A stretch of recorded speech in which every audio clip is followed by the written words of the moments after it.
Bismillahirrahmanirrahim. Assalamualaikum warahmatullahi wabarakatuh.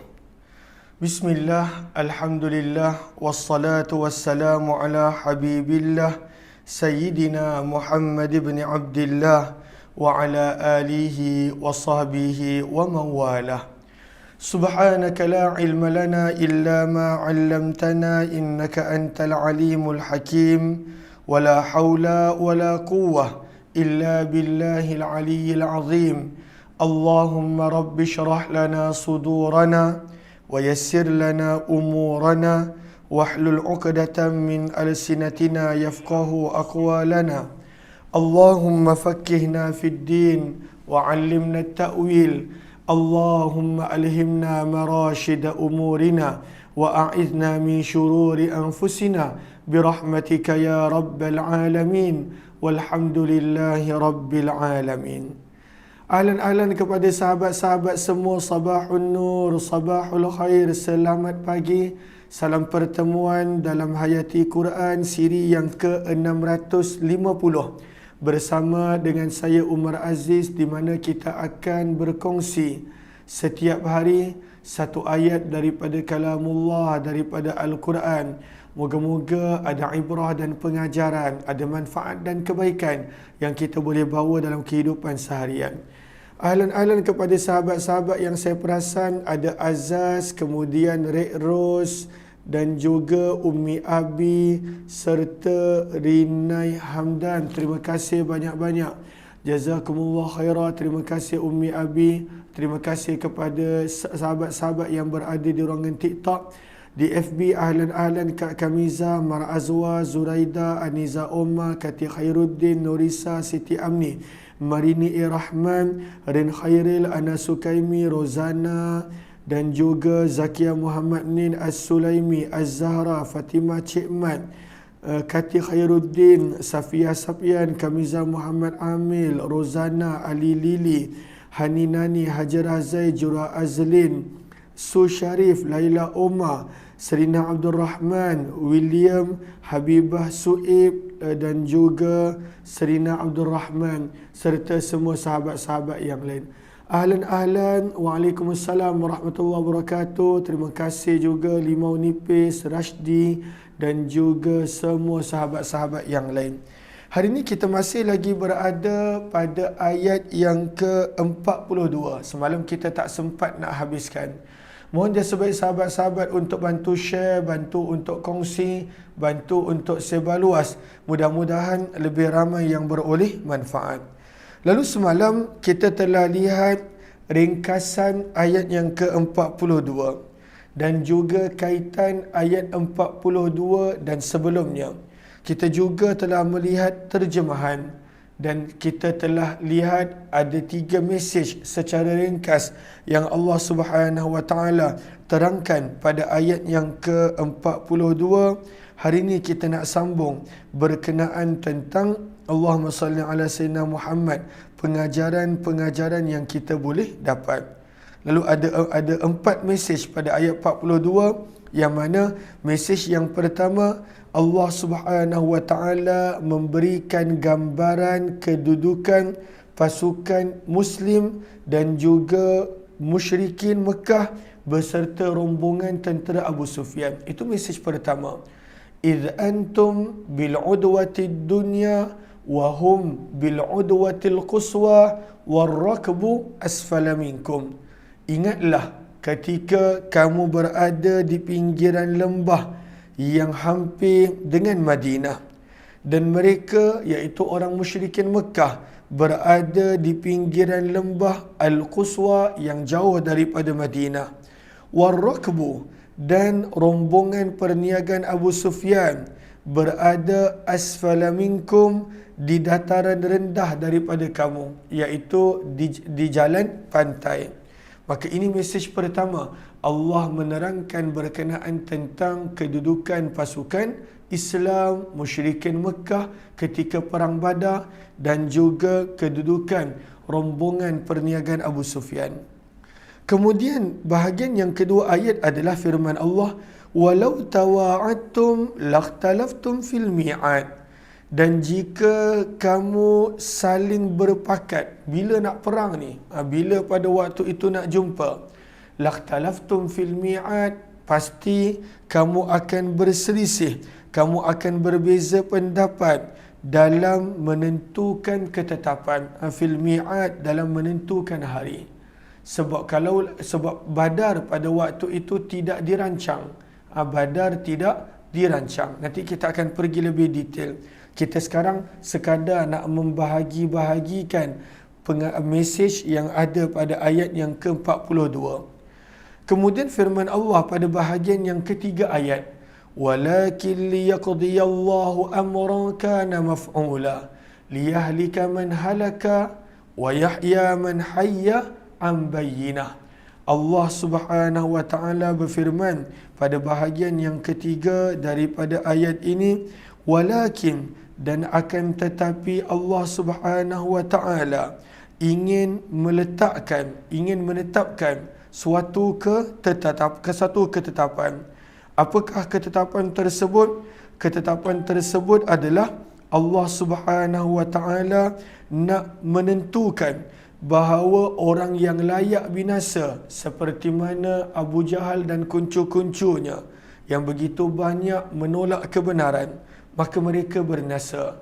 Wa Yahya, dan Allah nak kekalkan hidup orang yang selayaknya hidup, dan semua ini Allah tentukan an bayyinah, dengan bukti, dengan keterangan. Allah dah beri peluang begitu banyak kepada mereka.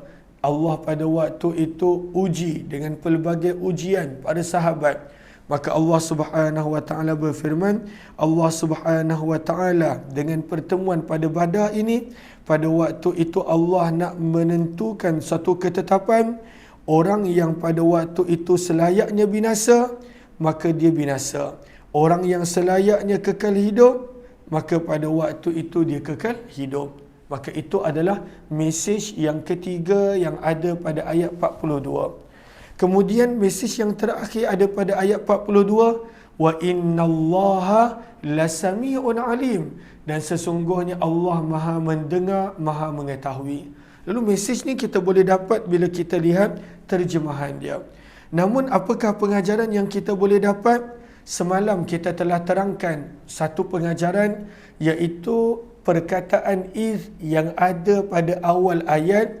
Kata Abdullah bin Abbas, ianya memberi maksud uzkur iz, ingatlah peristiwa tersebut, ingatlah ketika, ingatlah apabila. Dan Allah menyuruh kita mengingati sesuatu peristiwa supaya kita menjadi lebih bersyukur, menghargai, dan pada waktu itu menjadi hamba yang lebih baik. Sebab apabila kita sentiasa dalam hidup tidak melupakan peristiwa yang berlalu, review balik, muhasabah balik, tengok balik, itu akan menjadikan kita hamba yang lebih baik, manusia yang lebih baik. Sebab manusia ni terlalu cepat lupa, manusia terlalu cepat melupakan peristiwa yang berlaku dalam kehidupan dia. Maka itu pengajaran yang pertama. Pengajaran yang kedua, Allah Subhanahu wa taala nak suruh para sahabat ingat kembali gambaran kedudukan mereka sewaktu Badar. Sebab itu Allah terangkan, maka bagaimanakah keadaan tentera Islam dan juga tentera musuh pada waktu Badar? Maka kita lihat firman Allah pada awal ayat, iz antum bil udwatid dunya, ingat kembali ketika kamu berada di pinggiran lembah yang hampir dengan Madinah. Sahabat-sahabat boleh tulis daripada sudut perkataan al-udwah. Al-udwah ni dia boleh baca dengan tiga-tiga baris. Udwah baris depan boleh, adwah baris atas boleh, idwah baris bawah pun boleh. Apakah maksud udwah? Udwah memberi maksud janibul wadi, pinggiran lembah. Tempat yang kiri kanan dia ada bukit, maka tempat yang berada di antara bukit dipanggil lembah. Dan kita nampak Badar pada waktu itu ada bukit-bukit dia. Maka Allah ingatkan keadaan para sahabat ketika mana mereka sampai ke Badar. Pada waktu itu mereka berada pada kedudukan di pinggiran lembah ad-dunya. Apakah maksud ad-dunya? Ad-dunya daripada perkataan al-adna. Al-adna, ta'nithul adna. Apakah maksud adna? Hamzah, dal, nun, alif maksurah. Adna memberi maksud paling dekat, paling hampir. Al-adna. Al-adna, dia punya muannas dia adalah ad-dunya. Maka ad-dunya memberi makna paling dekat, paling hampir. Maka firman Allah, para sahabat bila tiba di Badar, mereka berada di bahagian lembah yang hampir dengan Madinah. Sebab para sahabat datang daripada Madinah. Wahum, dan mereka iaitu orang musyrikin Mekah, bil udwatil quswa, berada di pinggiran lembah yang jauh daripada Madinah. Sebab mereka datang daripada Mekah. Lalu apa yang dimaksudkan pada ayat ini? Maka sebab itu kata para ulama tafsir, maka ini adalah gambaran keadaan peperangan Badar, di mana yang dimaksudkan bahagian lembah yang dekat dengan Madinah. Maka pada waktu itu tempat tersebut tak ada air, tak ada perigi. Tempat tersebut susah nak bergerak sebab pasir dia jerlus. Tanahnya pada waktu itu lembut, susah nak bergerak. Dan kemudian menunjukkan pada waktu itu kelebihan berada di pihak orang musyrikin Mekah. Pada waktu itu para sahabat bila tiba di Badar, padahal kena ingat, kita dah ulang semalam, bahawa para sahabat keluar ke Badar bukan nak jumpa tentera Abu Jahal. Para sahabat keluar ke Badar sekadar untuk menahan rombongan perniagaan Abu Sufyan.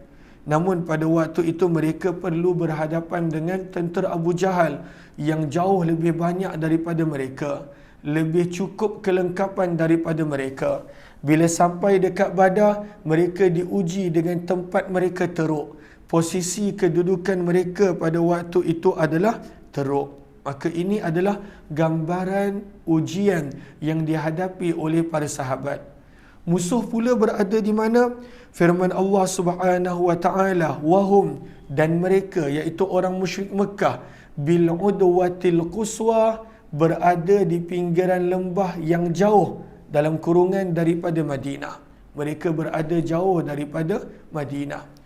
Maka bila Allah ceritakan kepada kita gambaran kedudukan pasukan sebelum daripada peperangan, maka apakah yang kita boleh belajar daripada ini?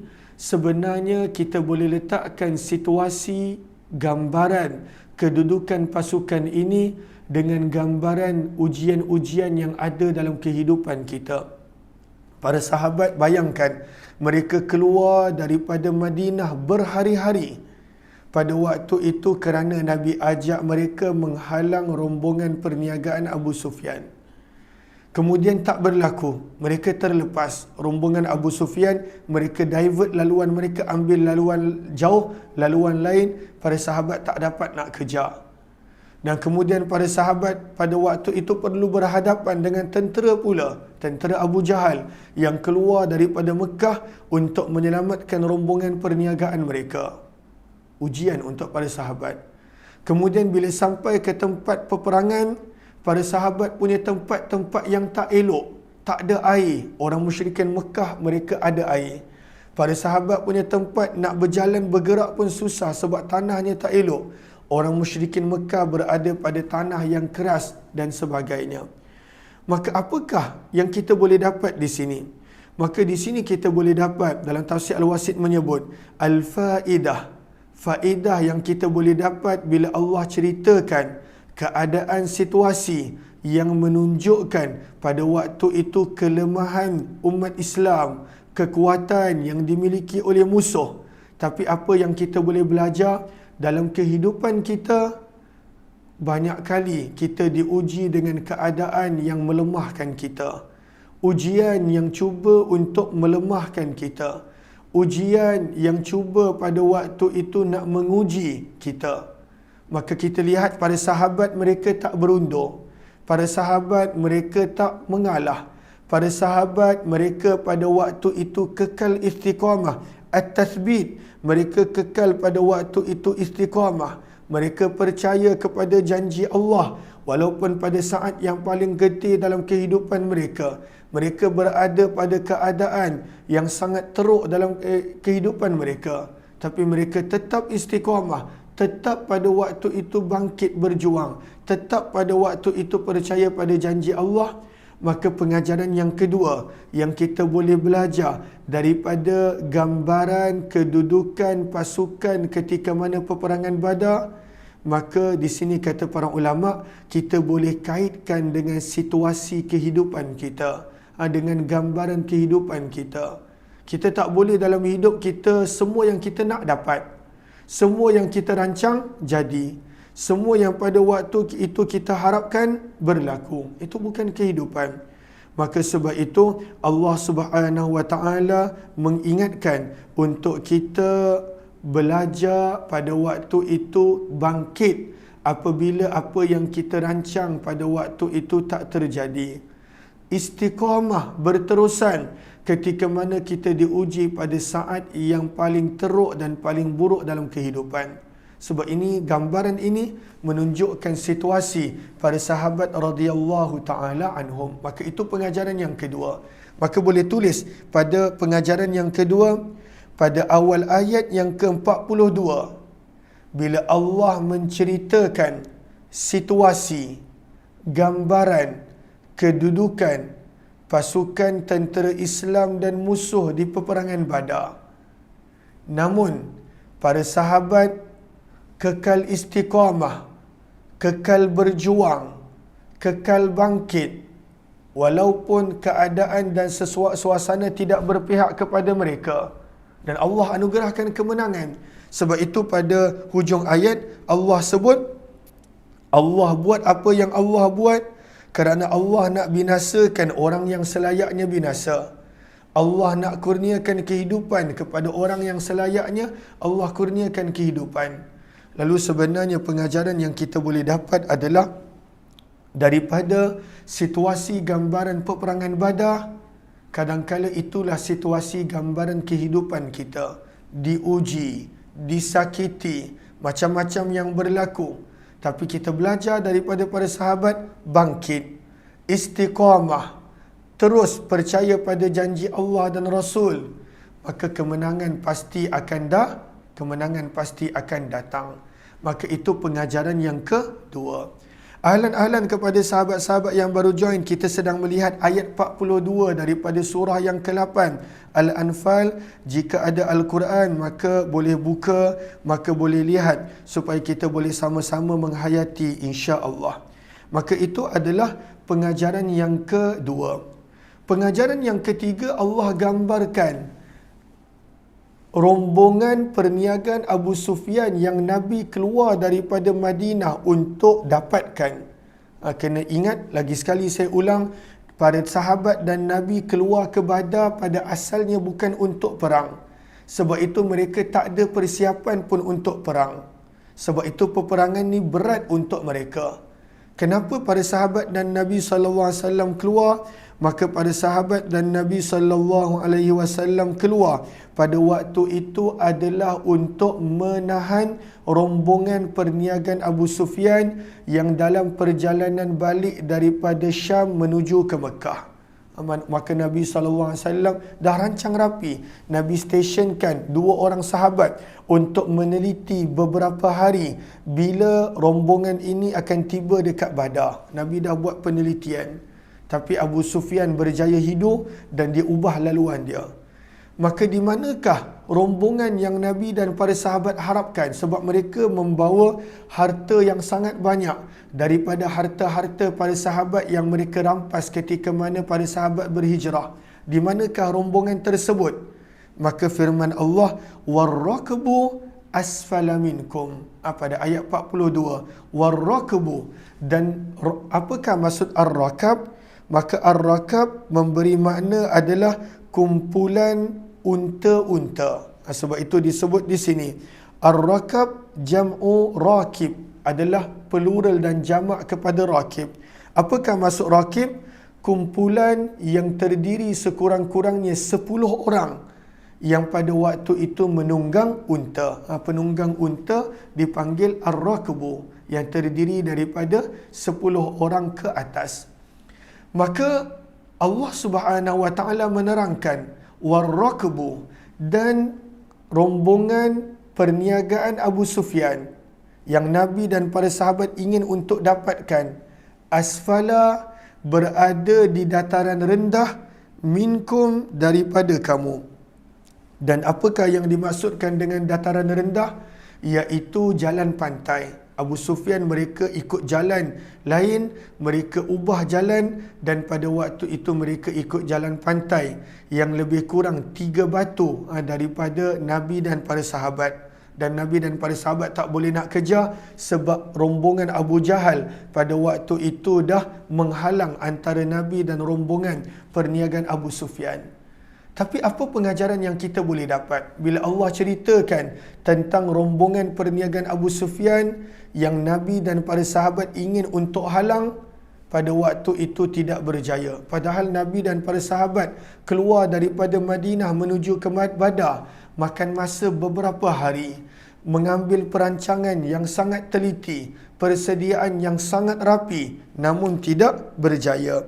Maka pengajaran yang kita boleh dapat dalam kehidupan kita, bukan semua perkara yang kita nak kita boleh dapat. Bukan semua perkara yang walaupun kita rancang dengan sangat baik, dengan sangat teliti, dengan sangat hebat, pada waktu itu boleh berlaku. Sebab ini adalah dunia. Kita adalah hamba. Allah yang menentukan segalanya. Nabi, para sahabat, orang-orang yang baik, orang-orang yang saleh, orang-orang yang penyabar, bertahun-tahun mereka diuji di Mekah. Tetap pada waktu itu Allah tidak berikan kepada mereka apa yang mereka harapkan, dan Allah pertemukan mereka dengan perkara yang mereka pada waktu itu tidak inginkan. Mereka tak ingin untuk bertemu dengan tentera yang jauh lebih lengkap, lebih besar, lebih kuat daripada mereka, sebab mereka tak bawa persiapan perang. Maka itu pengajaran yang ketiga. Sebab itu kadang-kala apabila kita nak dalam hidup kita, semua yang kita harap kita nak. Contoh, maksudnya kita mesti nak. Ataupun pada waktu itu semua benda yang kita rancang kita nak mesti terjadi. Itu yang kadang-kala membawa tekanan dalam hidup. Ya, kita dituntut untuk merancang. Kita dituntut untuk ikhtiar. Kita dituntut untuk buat yang terbaik. Tapi pada kapasiti seorang hamba. Nabi pun bukan semua benda Nabi nak pada waktu itu Allah berikan. Para sahabat pun pada waktu itu bukan semua benda yang para sahabat inginkan Allah berikan. Sebab inilah dunia. Allah yang menentukan segalanya. Kalaulah apa yang kita nak kita dapat, kalaulah semua yang kita harapkan kita boleh dapat, itu namanya syurga. Itu namanya syurga. Itu nanti kena tunggu dekat syurga. Maka kata para ulama, pengajaran yang kita boleh dapat bila Allah ceritakan, sebab sirah pada waktu itu kita semua lebih tahu. Bila Allah ceritakan dalam ayat 42, warrakbu asfala minkum. Warrakbu asfala minkum. Dan pasukan dan rombongan perniagaan Abu Sufyan berada jauh daripada kamu, di dataran rendah yang jauh daripada kamu. Pengajaran yang ketiga adalah bahawa tidak semua perkara yang kita inginkan kita boleh dapat. Tapi bila tak dapat, jangan stres, jangan tertekan, jangan mengamuk, jangan marah. Walaupun selepas kita merancang, walaupun selepas kita berusaha, walaupun selepas kita berikhtiar. Sebab inilah namanya dunia. Dan inilah namanya hamba. Dan Allah lah yang menentukan segala-galanya. Ada orang sampai tertekan sebab dia nak apa yang dia buat mesti jadi. Kadang-kala Allah tangguhkan seketika. Kadang-kala Allah beri kemudian. Kadang-kala Allah nak uji keadaan. Maka ini yang kita boleh belajar. Kemudian pengajaran yang keempat yang kita boleh ambil daripada ayat ini, firman Allah, walau tawa'attum lakhtalaftum fil mi'ad. Firman Allah pada ayat 42, walau tawa'attum, dan jika kamu dan orang-orang musyrikin Mekah saling pada waktu itu nak membuat perjanjian, bila kita nak jumpa, bila kita nak berhadapan, bila nak berperang, kalaulah perlu masing-masing pada waktu tu nak buat perjanjian, lakhtalaftum fil mi'ad, nescaya takkan pernah berjumpa dekat Badar. Sebab masing-masing akan cuba menetapkan sesuatu yang sesuai untuk dia menang dan mudah untuk dia kalahkan musuh. Maka apakah maksud daripada frasa, daripada maksud ayat walau tawa'attum lakhtalaftum fil mi'ad, kalaulah kamu saling nak berjanji, nescaya takkan berlaku apa yang terjadi. Maka pengajaran yang keempat yang kita boleh dapat adalah kadangkala perkara yang berlaku tidak dijangka. Seperti mana para sahabat, mereka tak jangka berlakunya peperangan dengan tentera Abu Jahal. Tapi pengajarannya adalah berlakunya perkara yang tidak dijangka sebenarnya ada rahsia Allah yang tersembunyi padanya. Kita hanya perlu tenang. Kadang-kala kita benarlah seperti mana firman Allah, innal insana khuliqa halu'a. Manusia ini terlalu tergopoh-gapah. Apabila Allah datangkan perkara yang tak elok, dia pada waktu itu jazu'a, menggelabah. Bila diberikan perkara yang baik, lupa diri pula, jadi sombong, jadi kedekut, jadi bakhil. Wa idza massahul khairu manu'a.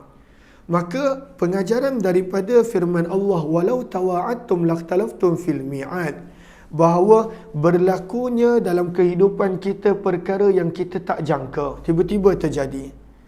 Maka sebenarnya pada perkara itu ada rahsia, ada hikmah, ada ketentuan Allah. Yang mana Allah tahu, kita belum nampak, kita belum tahu, tetapi sebenarnya kita patut belajar untuk bertenang. Sebab itu Allah sebut dalam suratul Baqarah, wasta'inu bis-sabri was-salah.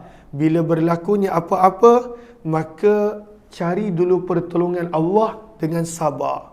Belum tahu nak buat apa, sabar dulu. Dan bagaimanakah datangnya kekuatan sabar? As-salah, melalui solat. Sebab itu firman Allah, walau tawa'attum lakhtalaftum fil mi'ad. Kalaulah nak tunggu para sahabat dan orang musyrikin Mekah saling berjanji, mereka takkan pernah berjumpa di Badar. Tapi para sahabat keluar daripada Madinah dengan tujuan yang lain. Orang musyrikin Mekah keluar daripada Mekah dengan tujuan yang lain. Allah pertemukan di Badar. Dan apakah rahsia yang Allah Subhanahu Wa Taala pada waktu itu nak zahirkan? Walaupun pada awal para sahabat gusar, mereka tak ada kelengkapan nak berperang, mereka tak bawa.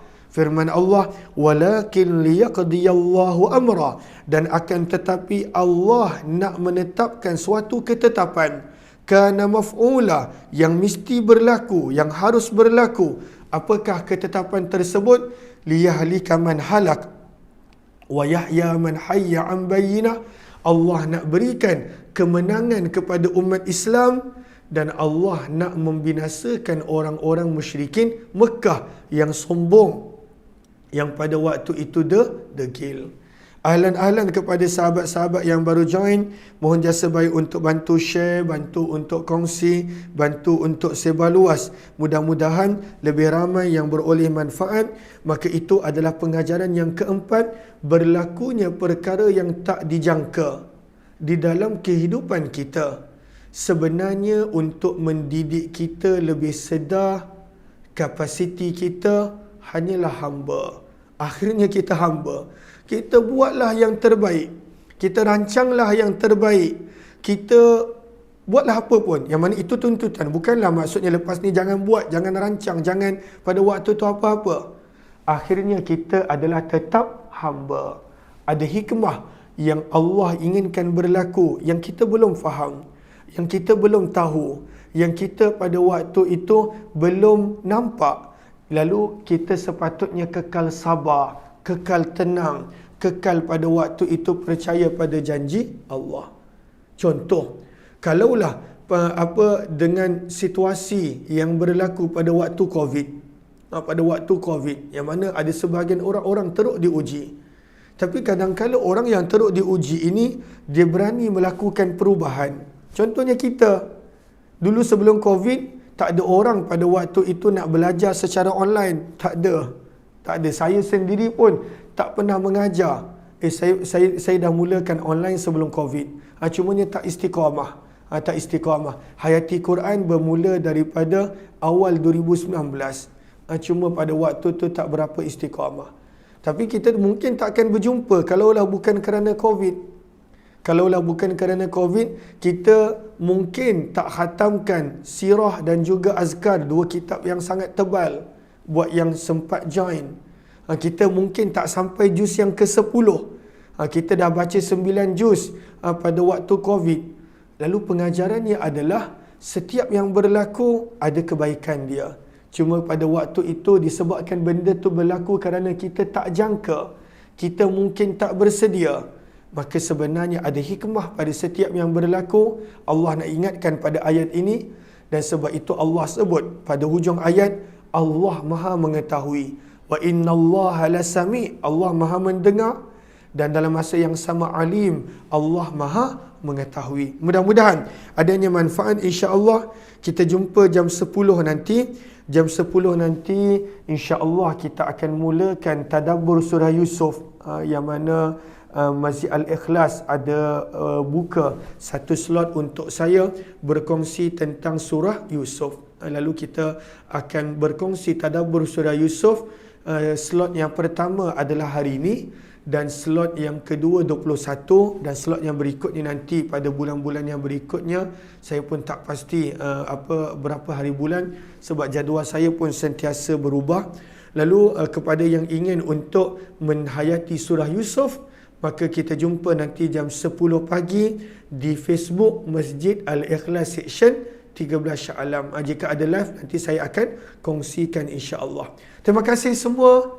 Mudah-mudahan adanya manfaat, apa yang baik daripada Allah, yang tidak daripada kelemahan diri serta kekurangan ilmu. Kepada sahabat-sahabat yang belum tahu, kita sebelah petang, jam 6 petang setiap hari, kita ada juga membaca tajuk buku Mahsyar. Kita baca Mahsyar, lalu jemput bersama pada setiap hari jam 6 petang pembacaan buku Mahsyar. Pada setiap hari jam 8.30 pagi hingga 9 tadabbur Al-Quran yang kita panggil Hayati Quran. Setiap hari satu ayat. Esok kita masuk ayat 43, insya-Allah. Jumpa lagi. Terima kasih semua yang bagi gift. Terima kasih. Okey, jumpa lagi insya-Allah. Assalamualaikum warahmatullahi wabarakatuh.